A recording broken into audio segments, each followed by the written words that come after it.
The current situation is certainly one of concern, but not alarm.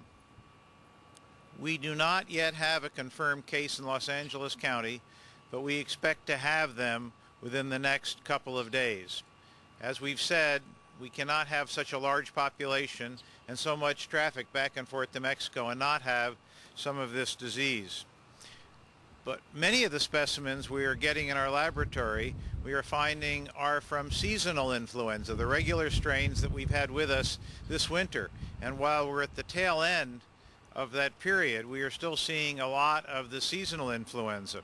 And the pattern of if you look in the U.S. broadly, the pattern of this new flu virus is very similar to the pattern we get with seasonal influenza.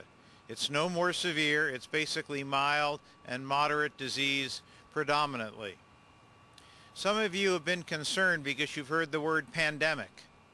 Pandemic only means that we have a disease which is spreading into many countries around the world and has ongoing transmission in those countries. It does not mean that this is a particularly severe disease. And we are, of course, going to continue to monitor it, but at this point, what we have looks very similar in severity to seasonal influenza. Of course, influenza viruses are ones which can change, and so we are monitoring the situation very carefully. Could it change and become more severe or less severe? That's possible. But at this point, it looks very much like seasonal influenza. Now, if you have flu, whether it's from this new strain or it's from one of the seasonal strains, it's the same thing. We take care of ourselves and we get better in almost every case. That means you want to stay home, you want to stay well hydrated, you want to get plenty of rest, and you want to take over-the-counter medication for fever and for pain, but preferably not aspirin, and you want to minimize your contact with other people. Well, when should you seek medical care? Adults should seek medical care if they are very concerned about a particular symptom, but particularly if they have any of the more severe symptoms, such as difficulty breathing or shortness of breath, pain or pressure in the chest or abdomen, sudden severe dizziness, confusion, or severe or persistent vomiting. For your child, if they have flu-like symptoms and they don't get better after a few days or become worse, you should consider getting in contact with a medical care provider.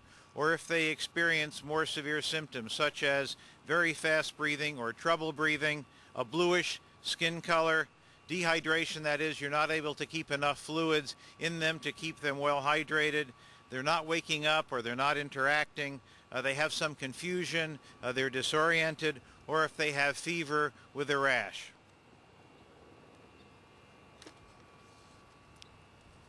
There has been a lot of discussion about social gatherings. There is no reason to avoid a social gathering. If it's a small family party, if it's a larger party, if it's the Cinco de Mayo celebration, there is no reason for healthy people to avoid going to those. However, if you're sick, don't go and stay home.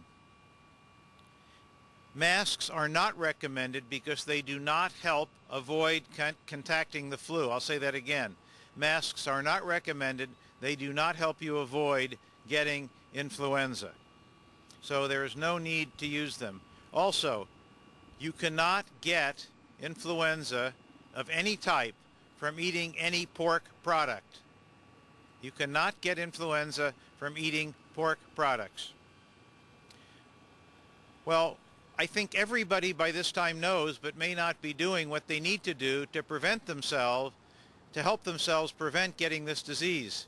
And again, what are the key things we need to do for prevention? They are: one, wash your hands, and wash them for at least 20 seconds. That means singing Happy Birthday twice. That's about 20 seconds. Or you can sing the ABC song once. You also want to make sure that you cover your cough or your sneeze, preferably with a tissue that you dispose of right after, but if not, with your sleeve if necessary. Don't touch your eyes, your nose, or your mouth with your hands, because that's one way you can take a germ that has been on some other surface and transfer it to your body through your mucous membranes. And then finally, don't go to work, don't send your kid to school if you're sick. That's the way, unfortunately, that you spread it the most. We are going to continue very careful monitoring around the clock, and we will inform you if the situation changes.